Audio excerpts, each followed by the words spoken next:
Thomas Hatsios, the pilot captain flying the Boeing 777-300 ERX airplane in tonight's flight from Zurich International Airport. We're going to be overflying Zurich, Switzerland and Germany, and then coming back to Switzerland and Zurich International Airport at runway 14 for landing. ILS localizer landing for the Boeing 777-300 ERX airplane of the PMDG simulations and the Microsoft Flight Simulator. Right? So right now I'm in the cockpit for the pre-takeoff preparation of this airplane, the Boeing 777-300ER. So I'm gonna show you things like the instruments of the Boeing 777-300ERX, like the primary flight display with the airspeed displayed, the ground speed, the barometric altitude above the sea level, the rate of climb and descent, the magnetic and true heading, the radio altitude above the ground level, the horizontal situation indicator, magnetic true heading, the flight director crossbars and flight guidance of the aircraft for manual or autopilot guidance, with the pitch lander in degrees and the bank angle in degrees with the limits, and also the ILS localizer crossbars and the vertical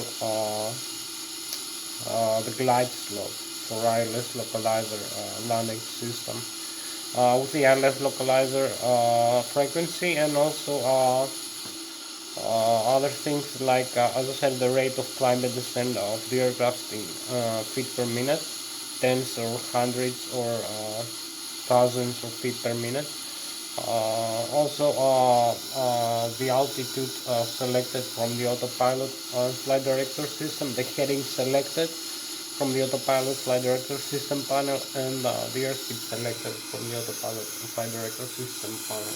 So I'm also going to be showing you the navigation display. The navigation display displays the GPS position of the aircraft, and also the terrain map with the reflections from the weather radar, other aircraft flying around the aircraft, which are received, their position and their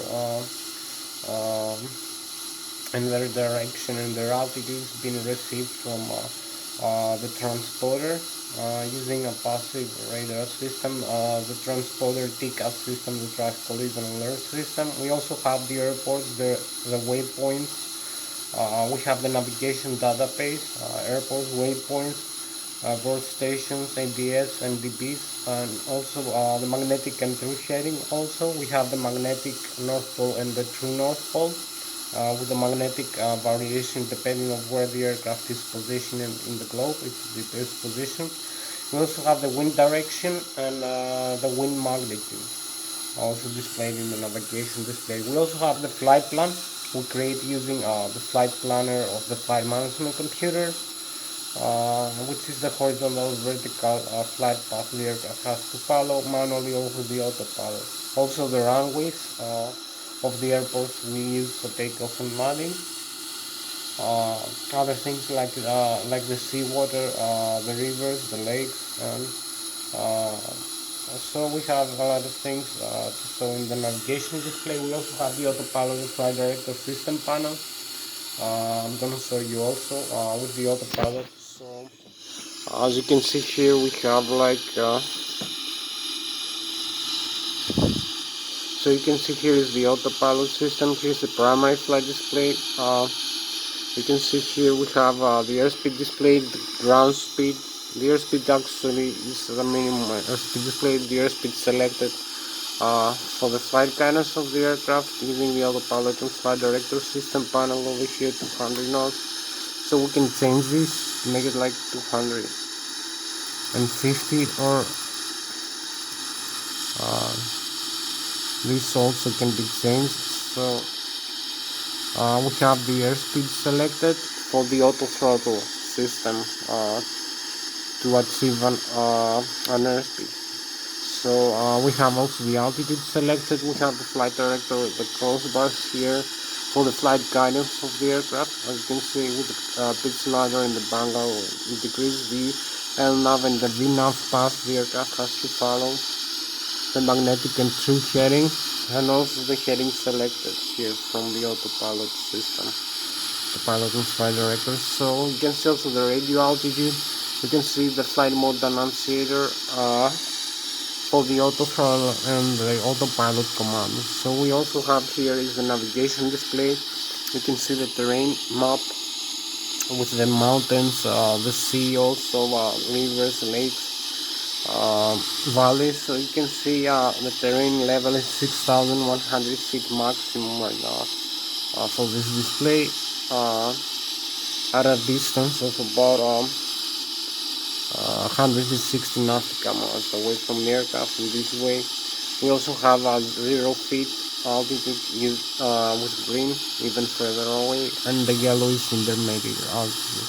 So you can see the airport displayed here. You can see the different codes depending on the country the airport belongs. So you may see the Switzerland here. You can see Germany here on this side.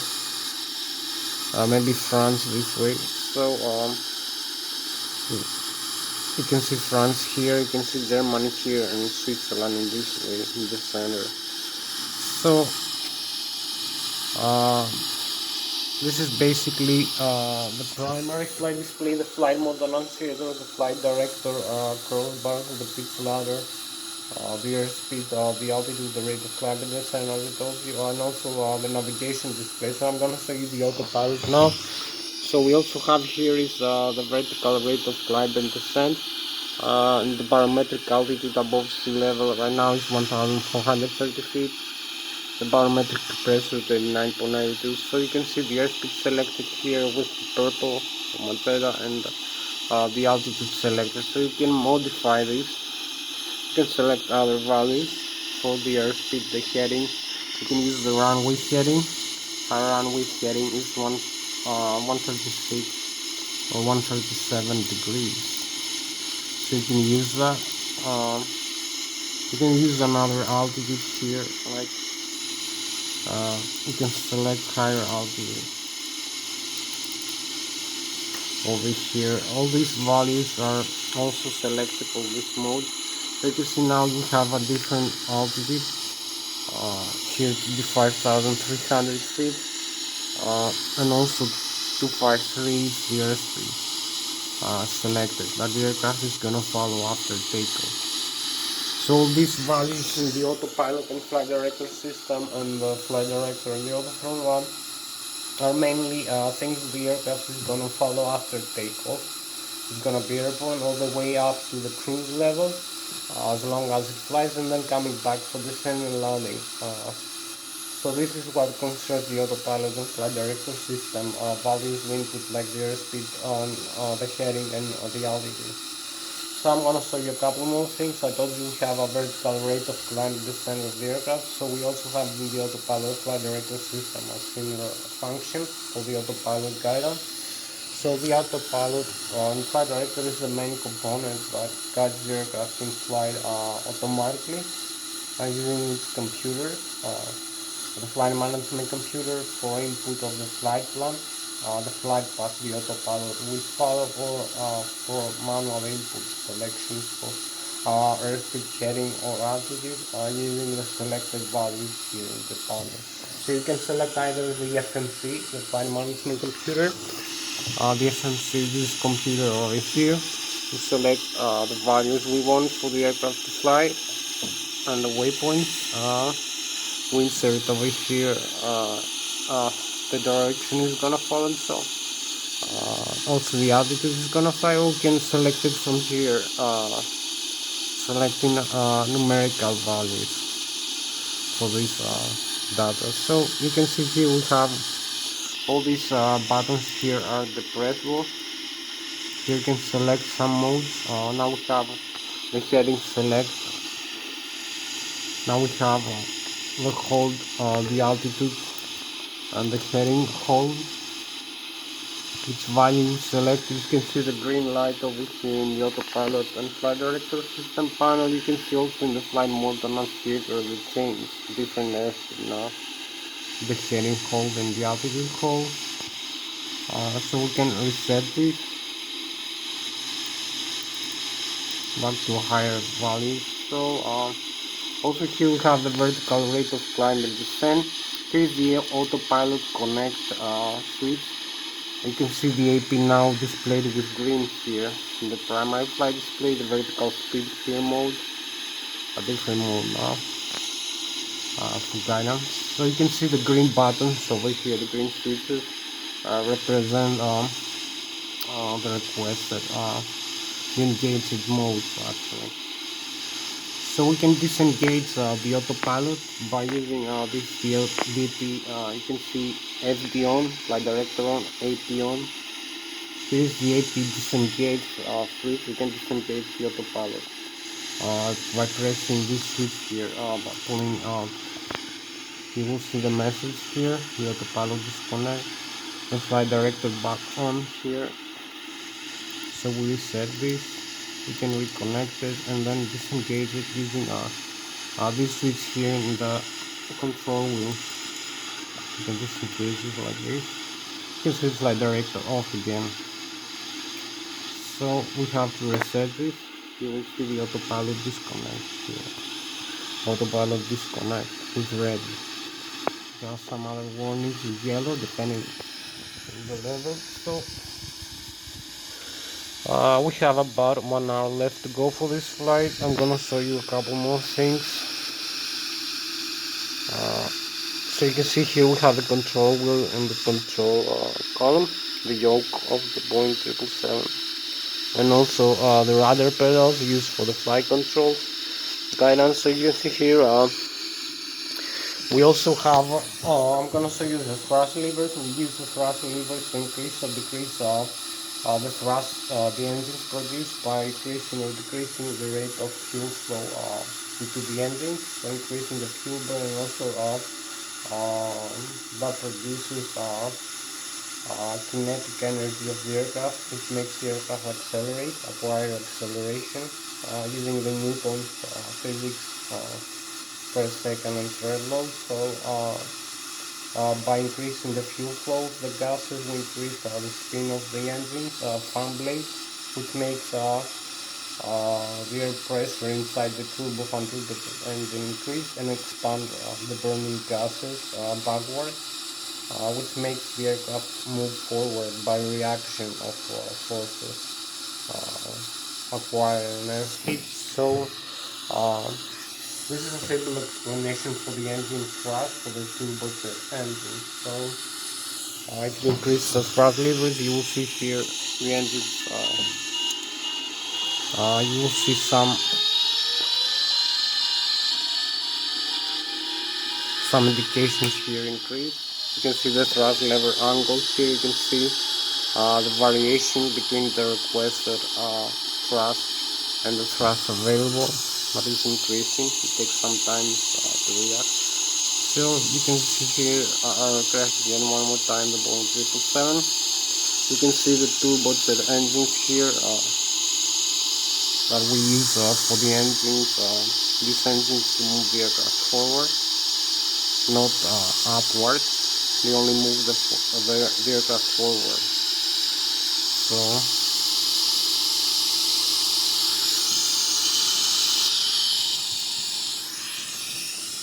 So you will see when we move the engines in the ACAS. The ACAS is the upper engine indication neutral alert system display, and the lower ACAS.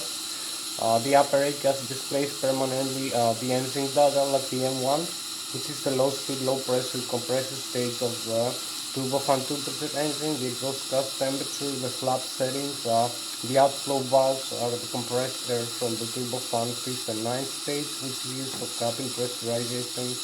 And for other systems, the warnings, and also in the lower, we have also the landing gear external retract, some warnings, and also the fuel quantity, the total fuel quantity of the aircraft. So we also have the lower ACAS that displays the M2, which is the high pressure, high speed rotor stage of the turbojet engine. We have the fuel flow per engine per hour in thousands of kilograms. We have also the oil quantity, the oil temperature, and the vibration of the M2 stage and the engine. So you can see here we have the G engines actually, the G90. You can see the Boeing 777 mark here one more time. So we have like Now let's go for this flight. And you can see here is the N1, which is the low speed, low pressure compressor stage of the engine, the warnings, the doors, the landing gear down, the flap settings, and I'll show you the flaps later, the duct pressure from the outflow valve of the engine from the bleed stage of the engine. It's a kind of outflow valve.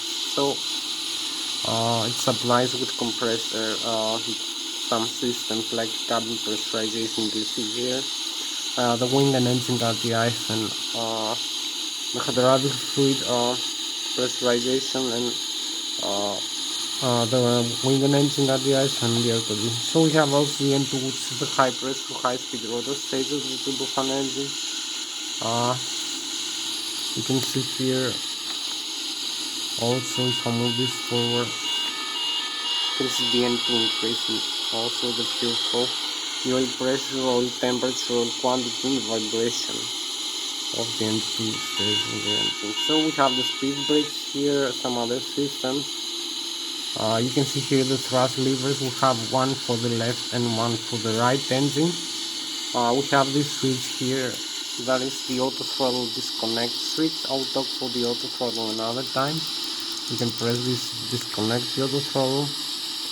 You can press this switch to disconnect the autopilot, and you can press these switches to pitch up and pitch down the aircraft nose. This is the corridor of stabilizer node. We also have the aileron trim here, some other switches. We have the stabilizer trim here, the normal and the alternate, and you can see the display of the stabilizer position here for the breeze up. We also have the rudder trim here, the position of the rudder trim. So we'll show you a couple more things.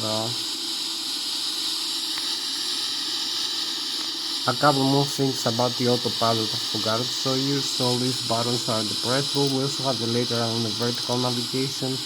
We have the rate of climb and descent here. You can see rate of climb minus 300 or plus 4,800 feet. You will see the VS. Now we have the rate of climb and descent in trigonometric degrees, like plus 4.2 or minus 1.6 or minus 2 degrees. So you will see this mode, the VS or the flight path angle. You will see the altitude or the heading track, the hold switches here, and also the speed guidance indicator and speed mark here. So you will see this also is depressible. This over here, you can deselect the volume. So you can select or deselect a value. You can cancel some. So you can see the heading, hold, the flight path angle here. Now the autopilot on. You can see the green light here. The autopilot is on. You can see the autopilot is on here also. Now the autopilot disengaged here. You can see the autopilot disengaged here also. So you can see also the auto throttle here, the left and the right auto throttle system. Left auto throttle, right auto throttle, block channel I believe, for both engines. So you can see the climb continues, the auto thrust system. We have to cancel this for the autopilot. So you can see also here, I forgot to mention in the engines, we also have the thrust levers, the thrust reverse. So if I move back this, the thrust levers here, you will see the speed brakes extend, and also the thrust reverse with green engages. This makes the aircraft slow down after touchdown in the ground. So you can see the thrust reverse here, block the doors open for the engine. So you can see the thrust reverse has also been retracted. You can close the door, you can reopen it. You will see the other view here. Close it and open it again. This reverses the flow of the air from the turbofan engine stage of the bypass stage of the turbofan engine, the bypass. So you can see here we have also a couple more things. You can see the flaps position here, I will tell you about later, which increases the surface area of the wing. We have the fuel flow control for the left and the right engine. We have the stabilizer trim cutout switches, the electric cutout switch for the electric trim system. We have the fire extinguishers. We have the radio and the communication panel here with the transponder, with the weather and terrain radar. The traffic collision for the other aircraft. We can send our position to other aircraft and receive from the other aircraft, and also the aircraft control. So this is mainly the panels. This is the Lszh electronic flight instrument system. All the systems here that we see, these displays work with this switch over here in the overhead panel, the ADIRU, the air data and LCR reference unit over here. Maybe I will show you for a couple of seconds. So I will show you for a couple of seconds overhead upper panel. Here you can see. So here is another nice view of the cockpit. So you can see here we have also the thrust levers. We have also the system. We can move the thrust levers. You will see here the display. The thrust increases. You can see the speed brakes here. We extend even the street. You can see the parking brakes here. This is the parking brake. We have the stabilizer trim cutout. So here the fuel flow. You can see the system and the fuel flow to the engine. Also the normal, the alternate trim. Over here the flap position. Over here this is 30 degrees. You can increase the flap position. So we have over here in the overhead panel, we have the left and the right electrical. We're gonna turn on this switch on to the start position, the APU, the auxiliary power unit. We have the electrical, we have the battery, the primary, the APU battery, the left and the right engine driven alternators, engine driven electric generators. You can see we can control the aircraft like this from this view panel here. Also no problem with that. We have full control, we have the autopilot, same as the other panels. So you can see also the landing gear here, the alternate gear here. You can see it's down or up. We pull this handle, move it up. We have the auto brake system here, the flap override, the terrain override class, the gear override, and terrain override. So a few more systems I will show you in a couple of minutes. So we have the air data and LCR reference unit here that displays that has 2 or 3 GPS controllers. It has the pitot static for the airspeed of the aircraft, and the pitot static for the airspeed of the aircraft, the pitot barometric for pitot static for the altitude of the aircraft, and the pitot dynamic for the airspeed of the aircraft, and also for the rate of climb and descent, the laser gyroscopes, the gyroscopic acceleration and deceleration of the aircraft, the magnetic compass, 3 or 2 GPS controllers, the GPS position of the aircraft. So all this is done using this switch over here, the ADIRU, the air data and LCR reference unit, also the anchor of attack of the aircraft. So all these displays here work with that. This information also has been sent to the flight management computer in the autopilot and flight director system. The auto throttles also. The FIDEX, the full authority for electronic control computers for the engine. So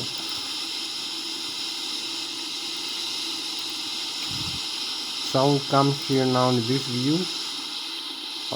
Set a unit. So you can see here we have this view. We have about 30 minutes left for the slideshow. Display on.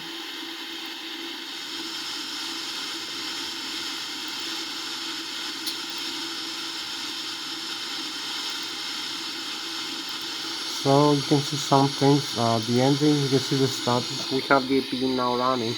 We have the hydraulics working, the oxygen inside. We have the checklist, what to do, the normal checklist before takeoff, for instance, or before starting the engine. So this is the item we have to do using this computer. If we have a fault, you can see the checklist is complete. So if we have a fault here, like an engine out of work, so you can use this damage fail engine, like engine fail right, for instance. You're gonna use a process loss in both engines? No. So this is the item you can follow using this computer. To restart the engine, restart is needed. Yes. Monitor the exhaust gas temperature. Engine may accelerate slowly. Slow acceleration may be airspeed is variable. So we continue with that. Item 4, item 5. Both engines run normally. Run to launch at the nearest suitable airfield. Running using flaps ready. Yes. So this is something you can use in this system. The normal menu. We have also the communication. We have the navigation system display. We have the doors. You can see the doors of the aircraft now are closed, and so we can pressurize the aircraft cabin. We have the landing gear here. You can see the temperatures, the brakes, and the pressure inside the gear. You can see the left and the right engine is the electrical system. The left and the right engine driving, and the backup driving alternators. You can see the left drive and the right drive. Engine driving electromagnetic alternators. You can see the battery voltage.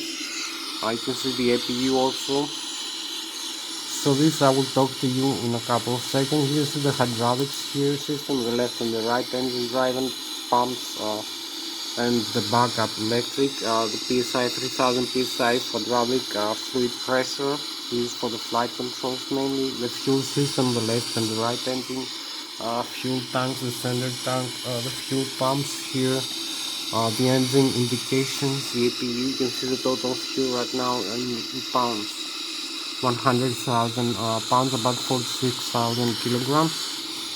So we have the air system also, the fuel. I forgot to tell you, the left and the right engine. You can see the APU line here, the DC electric.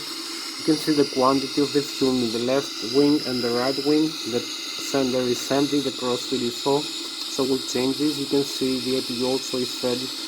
The green line means there is a fuel feed. Also the green line in the hydraulics means there is a fuel hydraulic fluid feed. Also in the electrical, the same thing. It means there is electric power alternate current. This way direct current is from the batteries over here. So you can see also the air system, the pressurized air system, the left and the right engine driving. As I told you, for the cabin pressurization, you can see the duct pressure here. If we increase the thrust levers, the engine power, so you will see the duct pressure here increases rapidly. The duct pressure. So this is the pressure of the air increasing alongside the thrust from the engine.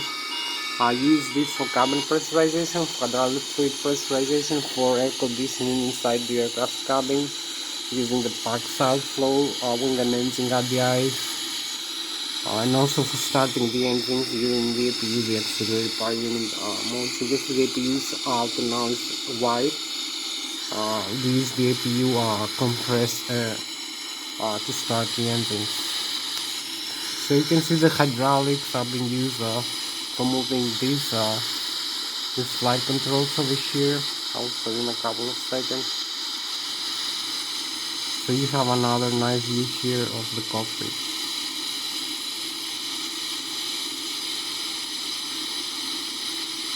You can see also the rudder pedals here. Using for the rudder. So this is using this hydraulic power over here, the hydraulic fluid. Left and right engine driving, we have engine. So you can see here the flight controls moving. all these surfaces and the wings, the horizontal tail, the vertical tail, the stabilizer position, stabilizer trim. So you can use things like the autopilot here. You have hydraulic power, which is moved by the engine and electrical power. So you can fly the aircraft essentially. So I will show you now this view again. Over here, this view. So we have about 30 minutes, maybe less, for this flight.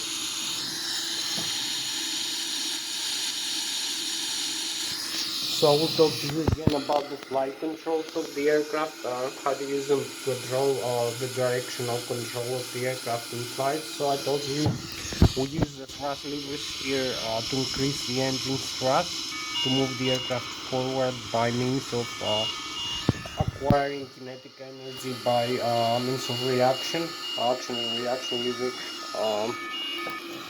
the Newton's physics laws, the first, the second, and third law of kinetic motion.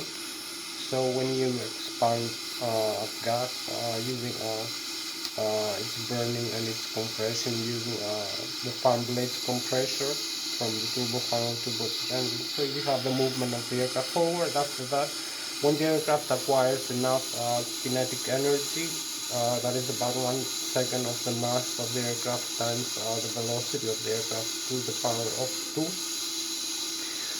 at about of an airspeed of about 154 knots for this aircraft, with this fuel quantity right now and this takeoff weight. This airspeed is effective enough to produce enough lift to make the aircraft fly, to become airborne. Otherwise it will stall and fall down. So above this airspeed in the ground, you start taking off. You start rotating the aircraft earlier at VR to be rotate. So we start increasing the angle of attack of the forward wings of the aircraft. So this aircraft acquires the forward motion by this from the engines, and the forward wings of the aircraft produce the main component of the effective aerodynamic lift that makes the aircraft lift is the force that counteracts the weight of the aircraft times the gravity acceleration, the mg force that makes the aircraft go down. So the lift is the force that makes the aircraft fly, and the thrust from the engines makes the aircraft move forward and counteract the air friction and the drag into the aircraft from the air mass. So this is a simple explanation. You can use the Newton's physics, aerodynamics, and some maybe I will show you here. You can see we have the flight controls for the wing surfaces. So you can see the forward wings here that produce the main component of the aerodynamic lift when the thrust from the engine produce enough airspeed. So these wings produce the lift. The horizontal tail wings mainly produce force, balancing force, or so the forward wings produce aerodynamic lift. The upper surface of the forward wing is more curved than the lower surface of the forward wing. So the air mass, when the aircraft is having an upper speed, is traveling faster at the upper surface of the wing, and is traveling slower at the lower surface of the wing. So the upper and the lower surface of the forward wing has an aerodynamic pressure difference. There is more overpressure in the lower wing surface and less pressure in the upper wing surface, in the top of the wings. So the top of the wings makes the aircraft to pull it upward. It's the force that pulls the aircraft upward. As you can see, when I'm going to show you later when you fly the aircraft.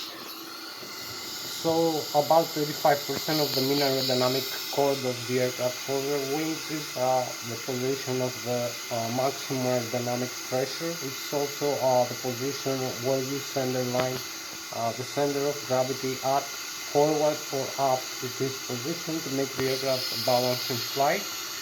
So you use also the horizontal tail doing this and the vertical tail You have effective flight control components for directional control, and the ailerons and the spoilers need to left and right, need to make the aircraft turn left and right, and the horizontal tail in the elevator to pitch up and pitch down. So we have about a few more minutes for this flight. So you can see here we have the forward wings. This produces the maximum aerodynamic lift. This position here and here makes the aircraft move up. This increases the lift, the flaps down, more flaps, more lift, and also more drag. So this distance from here, from the mean aerodynamic chord position, I told you the maximum aerodynamic pressure and the center of gravity here, this vector down. So this Newton physics vectors should go through the tail here.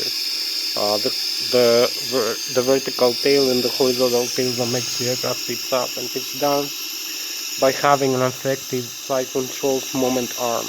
The moment arm is the force of the airflow deflected. The force of the airflow deflected from the horizontal and vertical tail as the aircraft is flying, the airflow of the mass being deflected makes the aircraft pitch up or pitch down, and also bang roll left and right using the aileron spoilers, or yaw to the left and right using the vertical tail with the rudder. So you also have the elevator, you have the horizontal stabilizer. All this makes lever arm force. The lever arm force is the Newton's vector force. This times the distance times the mass of the airflow or of the aircraft component times the gravity or something else. So times the acceleration of the gravity usually. So this makes the aircraft pitch up and pitch down. So you can use this side stick to make the aircraft pitch up and pitch down, bang roll left and right by using this. This explodes the extreme 3D. Also the stabilizer trim, the thrust levers for the engine, so you can see the flight controls movement here as I'm moving this side stick. Also the speed brake extend. So this makes the aircraft flyable. Actually controllable, not flyable. If the engine can make it flyable. So, and the wings are lead. So I will come now. You can see the movement is proportional to the side stick movement of the flight control. Pitch up, pitch down, bang roll left and right. Also yaw left and right, and the stabilizer trim position and the thrust on the engine. Hope you can see that.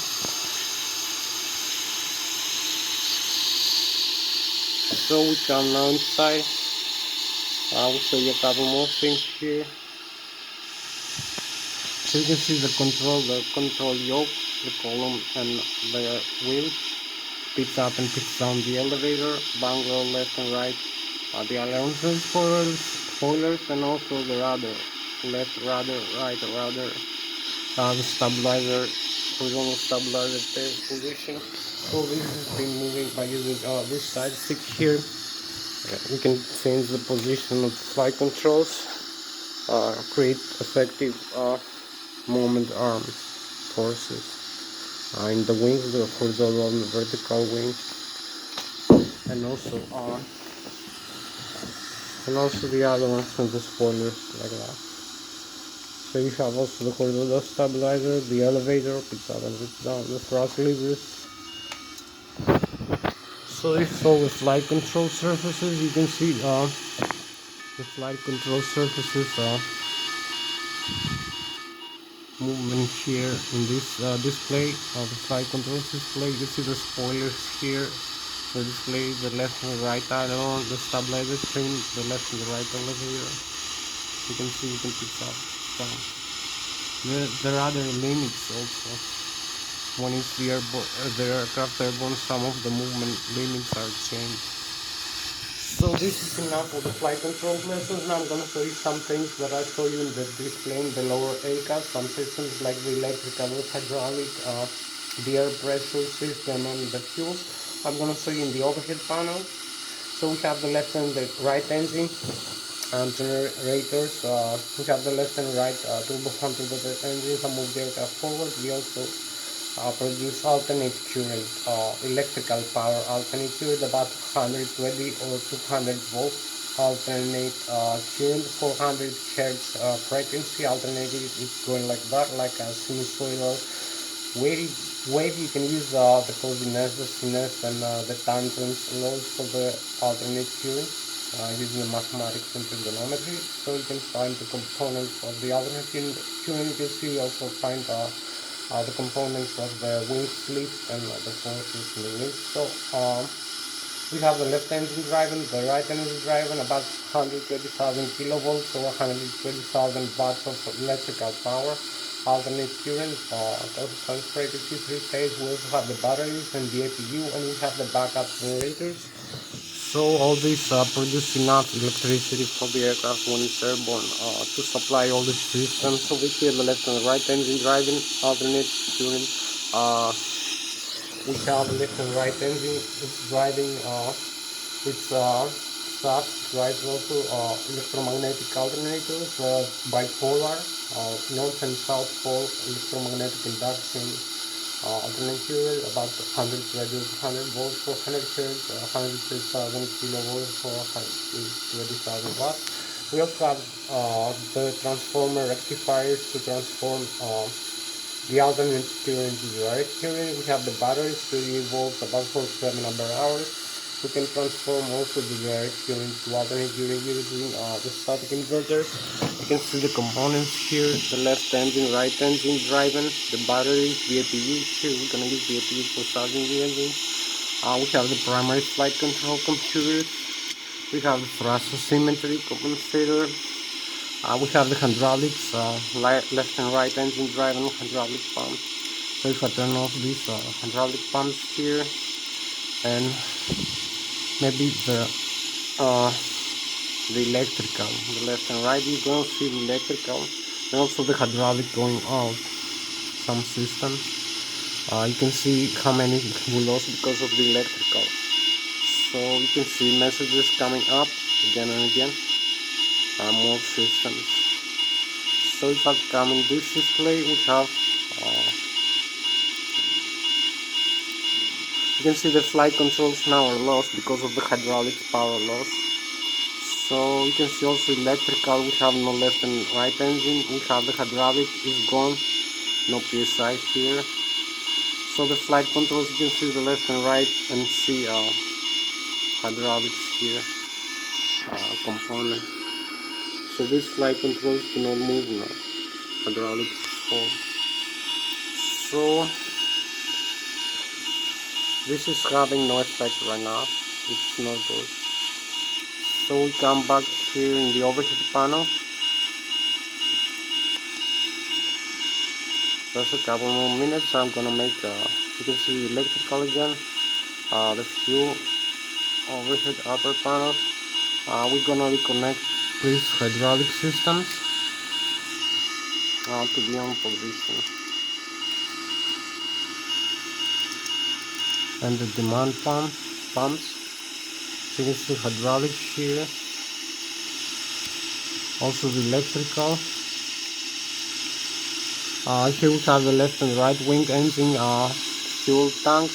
We have the fuel crossfeed valves here. Forward and aft pumps, the center tanks here. You can see the display so you have the engine on the ice and the wing on the ice here in auto modes or other modes. Hope you can see more clear now all these systems that I'm telling you. So the hydraulics also reset back. We have the windshield wipers here. We have some other window sheets, passenger oxygen, the cargo fire, the engine, the electronic engine control computers for the engine, left and right engine, I'll take you later. The FADEX, the auto start here, back to the normal, the auto start. We can inject fuel in flight to save some weight from the aircraft. You can arm or disarm this and select the nozzles and the fuel to remain. You will see in the display. We also have the automatic or manual pressurization, cabin pressurization.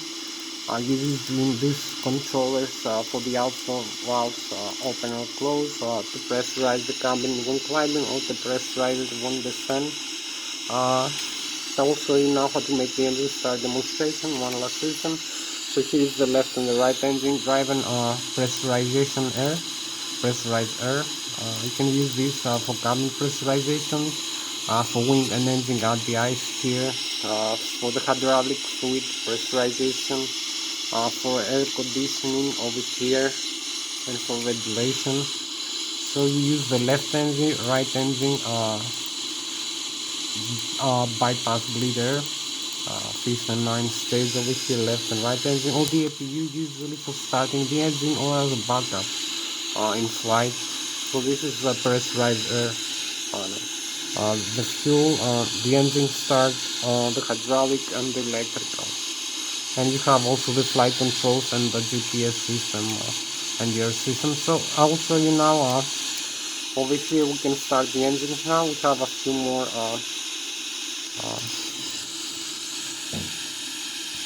so we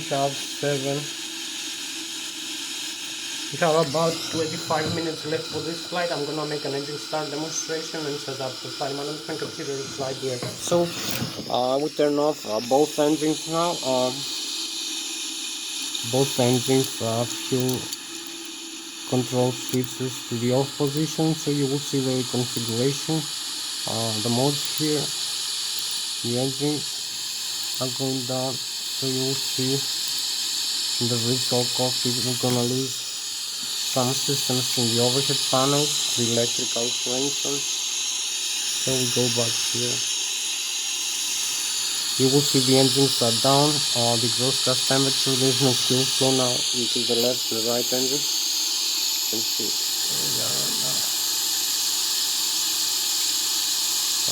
we have a few more minutes. So you can see the left and the right engine going down, going off right now. So we're gonna restart it, left and right engine to move on. So we come over here in the overhead panel, left engine first. You will see DN1 for the left engine increasing. Over here 1.1, 1.5, the pressurized air has been admitted. The FADEX start to work. So we have no fuel flow yet. You can see only the left engine now starts spinning. We'll start this engine first.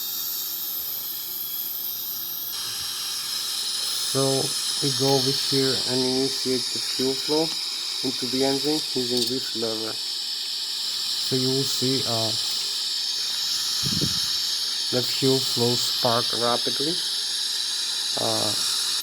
So we have the spinning here increase for the left wing engine. And here we go, we have the spinning of the engine. We go into the other side engine also. You will see the engine is off, so we need to start it. So we start the right wing engine now. Let's use maybe some lights, having better view outside because it's night almost. So you will see the right wing engine start now, start spinning.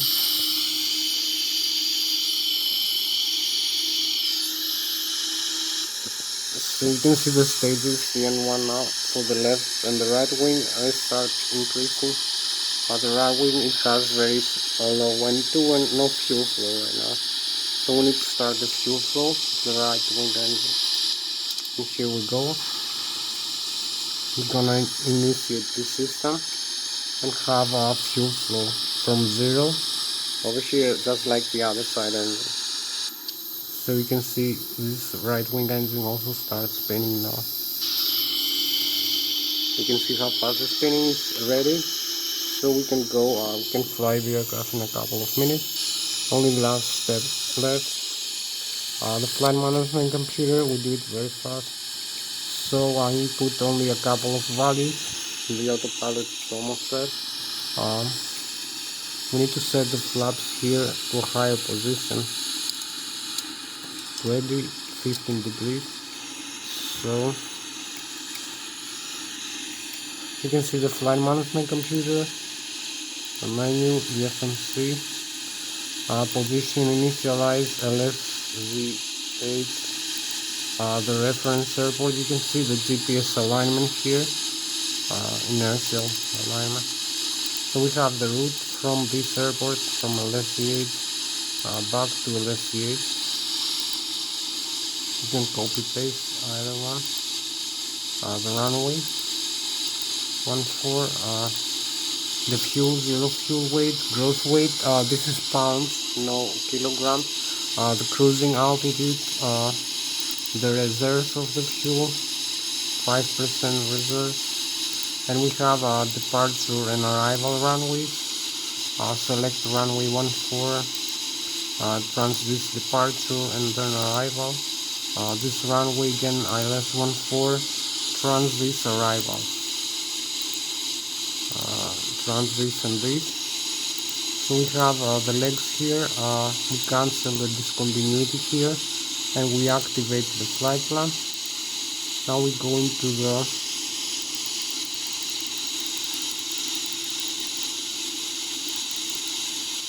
thrust limit. So we have the takeoff reference here, the flap speed 15 degrees up, center of gravity is at 6%. You can see the center of gravity and the trim position, V1 V rotate and V2 154 knots. For this flap position, for this center of gravity, and we're just ready to go. You can see the modes now changed here.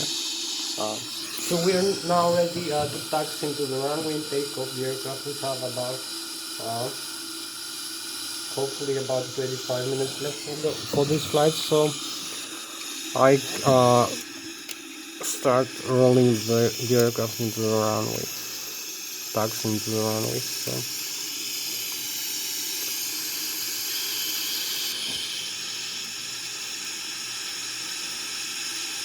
we use this pillar here, this handle, to control the aircraft in the ground. This pillar here for the nose wheel and also the rudder pedal.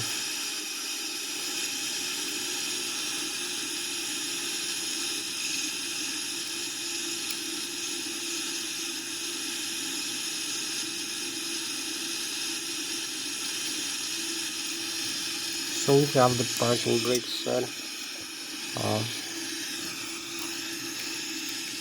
You can see the autopilot is set. We will use the L knob.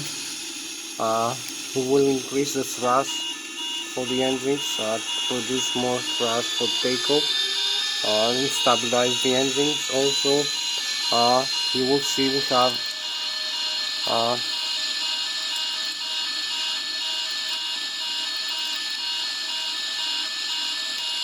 have the ILS localizer, the airspeed here, the barometric altitude and the modes, the airspeed and the altitude we have to fly. So one last thing, I will show you the outside view where we are now and where we're going. So we can disarm the parking brakes and go. This is the parking brakes alarm for the takeoff. So disarm the parking brakes and go. Increase the thrust from the engine. We need a lot more thrust. And also use directional control using the flight controls. So we have about 18 minutes left for this flight. Not too much. So we have V1, V rotate, and V2. We start rotate, pitch up slightly, and here we go.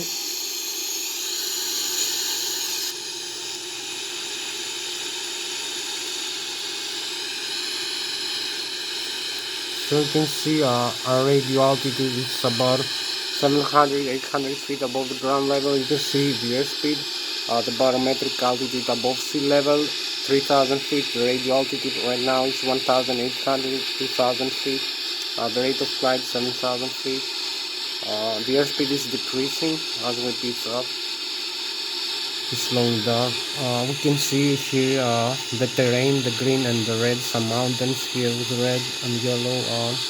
The flight plan here, all this line, this purple line we have to follow. So this is after departure the aircraft. As you can see, as we keep climbing and making this nice turn here.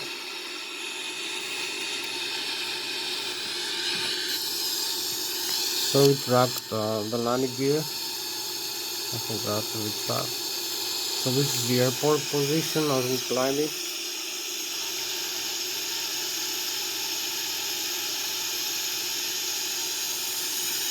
This is a nicer view here of the Zurich and the Switzerland. A nice view as we keep climbing. So you can see here we have a bank roll, a nice bank roll as we fly. The Boeing 777, nice view. Our airplane, this aircraft. You can see the wings. We fly with about 500 kilometers an hour right now. Quite a lot of airspeed.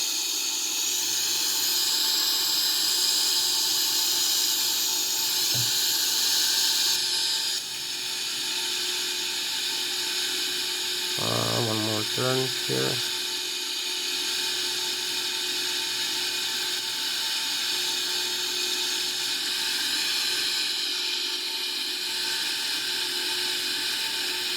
You can see the airspeed, we will increase the airspeed component.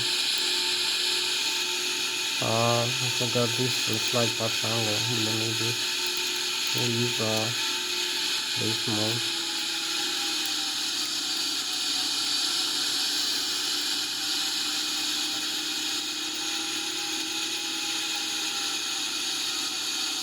So I will disarm the autothrottle and use the thrust levers manually just to reach the maximum altitude in about a few minutes. We will climb with maximum without the autothrottle on. Let's follow this.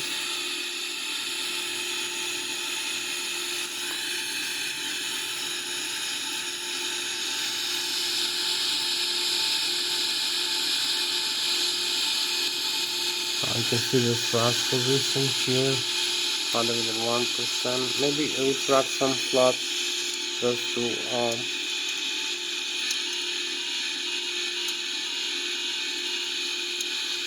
position 5 here, so we can increase the airspeed margin. So we cross 15,000 feet here, barometric altitude, the airspeed 179 ground speed. In a couple of minutes we'll have the Mach speed. So you can see the first waypoint we have to fly here is Zurich, then we go into this one, the Negria, the nice one, close to the DNY in Germany, very close. So we're gonna overfly Germany for a while, for a couple of minutes, as we climbing up.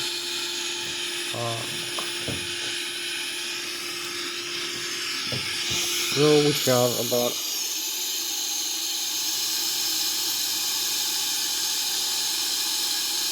14 minutes left for this flight, so we're gonna climb up and then come back for landing very quickly. As you can see, we fly with about 500 kilometers an hour right now, or about 200 meters a second. So this is our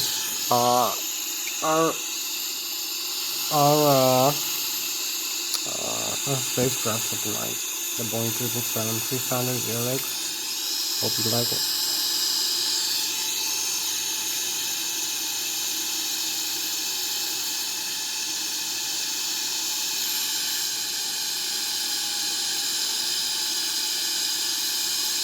So this is, you can see the turbines of this airplane and the wings, how we control it and fly. Maybe we use the stall speed also. We fly with 200 meters a second airspeed. So we reach the stall speed now. The margin, we are 30,000 feet. approximately 500 kilometers an hour. We need to level off for a second, install the aircraft, and we recover like that. That's by using this thrust, maximum thrust.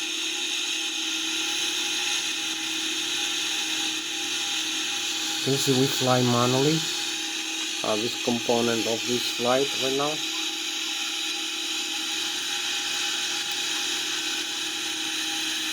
I need to climb up a little bit more, a couple more minutes.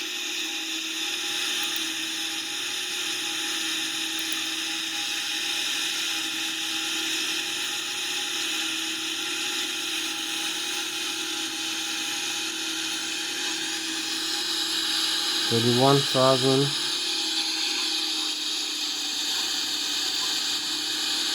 You can see the Mach 0.5. We fly 600 kilometers an hour, or about 600 kilometers an hour, or about 200 meters a second.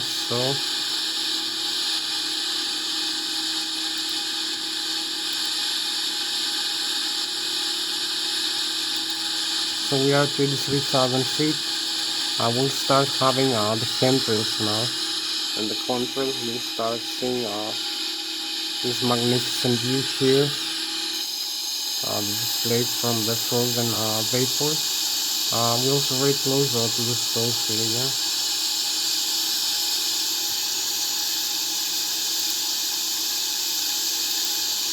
So you can see we fly with about 500 kilometers an hour, about 24,000 feet, almost outside Germany.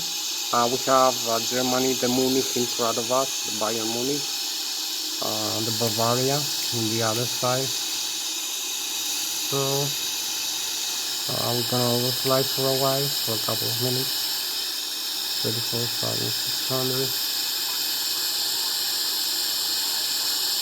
So this is how nice this view is. We're gonna start turning into the airport now. So this is Germany, the Bayern region in Germany, the Bayern Valley, and the Bavarian Alps. So you have also this lake here, on the Switzerland, over here, on this area. So we're going back into the airport right now. You can see we have how stable are the things. So this is our spacecraft for tonight, flying with 900 kilometers an hour, or 300 meters a second. We go back into the airport, just turn back. So we have the altitude here set, the Mach speed. So we need to turn into the airport.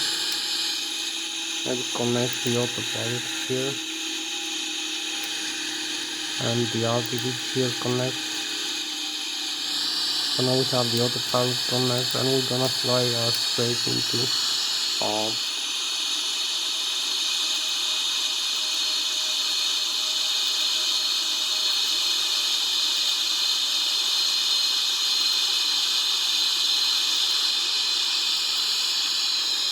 so you can see this line now is driving us straight to the airport. Increase the airspeed a little bit, and retract some of the flaps to the middle. So we now have automatic guidance, and we are pretty much 47 nautical miles away. We have to select the landing reference here, airspeed, over here. We have about 10 minutes left to go. So this is exactly 8 minutes left to go. So you can see we start descending. Maybe select the next available altitude over here. Going down to flight level.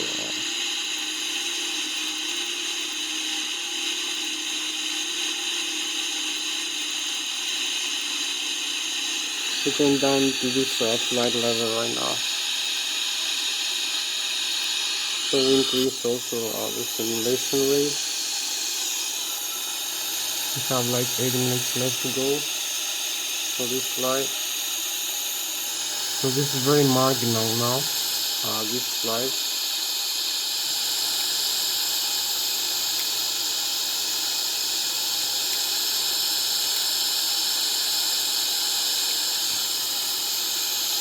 So this is our spacecraft for tonight. As you can see, the Boeing 777 overflying now Switzerland. We're going back for the preparation of the landing. You can see here the autopilot is set, the thrust from the engine is set. We're flying now for about Mach 0.66, maybe increase this a little bit, about 900 kilometers an hour. As we descend, and we use a higher rate of descent, and also the speed brake for slowing down the aircraft. So now it flies about 300 meters per second, or about 950 kilometers an hour, or 300 meters per second. This is how fast we go. We have about 6 minutes left for this flight. Flying very super fast right now. We have to decrease the airspeed a little bit. We have some overspeed. And also decrease this level here. As we descend, we have 14,000 feet right now. We have about 6 minutes left to go. You can see the scan radar. We're gonna turn off the autopilot in a couple of minutes. So we fly with about 800 kilometers an hour right now, maybe 900, 300 meters per second. So you can see how fast we go.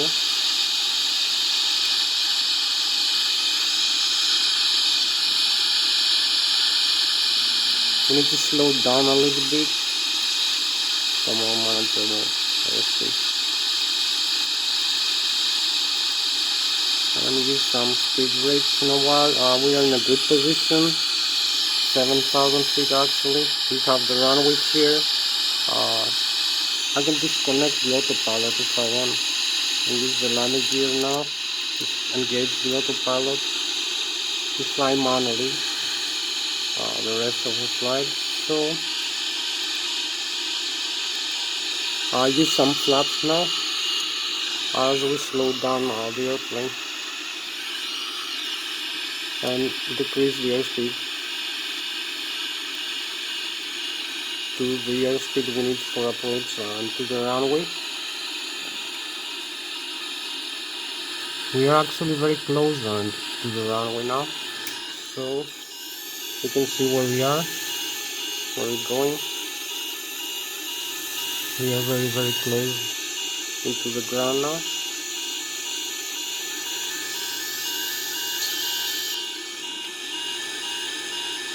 Descending to the runway about 5,000 feet.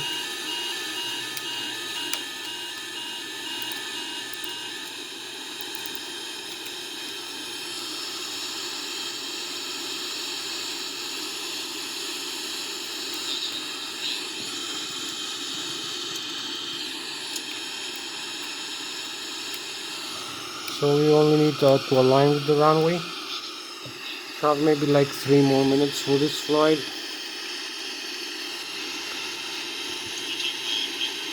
$2,500.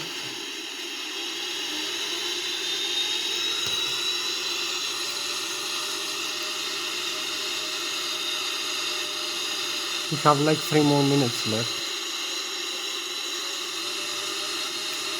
So we are in a very good position for this landing. You can see we fly manually. You can see the flaps and the thrust levers position. You can see we fly an Lszh localizer landing here for the Boeing 777-300 aircraft. We have the glide slope here. You have the radio altitude, the localizer of the Lszh localizer of the runway, the airspeed 200 knots, the barometric altitude. So we have to align with the runway here, the Lszh localizer. Here we are.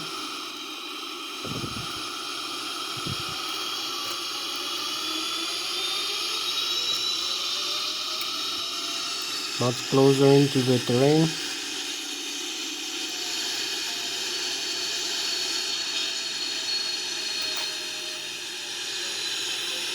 Align now.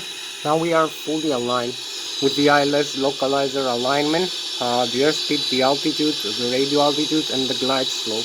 You can see the runway here in the navigation display. So we have like a couple more minutes. You can see I use the inputs from the control wheel and the column, the yoke of the Boeing 777-300 aircraft. So I'm Thomas Hatsios, your pilot captain flying the Boeing 777-300ERX. We just made it almost a couple more seconds to landing.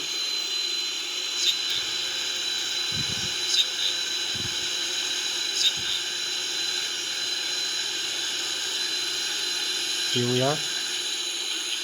30. Here we are. A flare, a beautiful flare. Here we are. Just touched down the runway. As you can see, this beautiful landing here. Reverse thrust now. And brakes. And reverse thrust.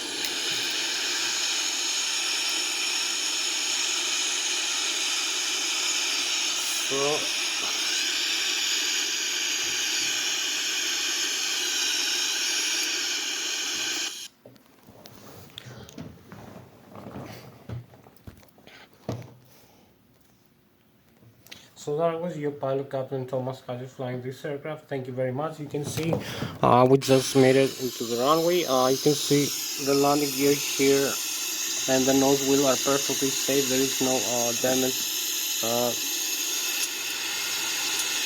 to the landing gear. You can see the nose wheel here and the tires.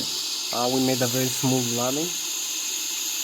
Maybe lost some control in the landing, some directional control, and touched down a little bit offset to the runway, but we made it in again. We made a very smooth actually touchdown that doesn't damage the aircraft tires or the wheels. So because I was focused actually in the flare and I forgot to use the directional control of the rudder during the touchdown, because we have some crosswind, so this is no problem for us. I will see you next slide. Bye bye. Thank you very much for watching.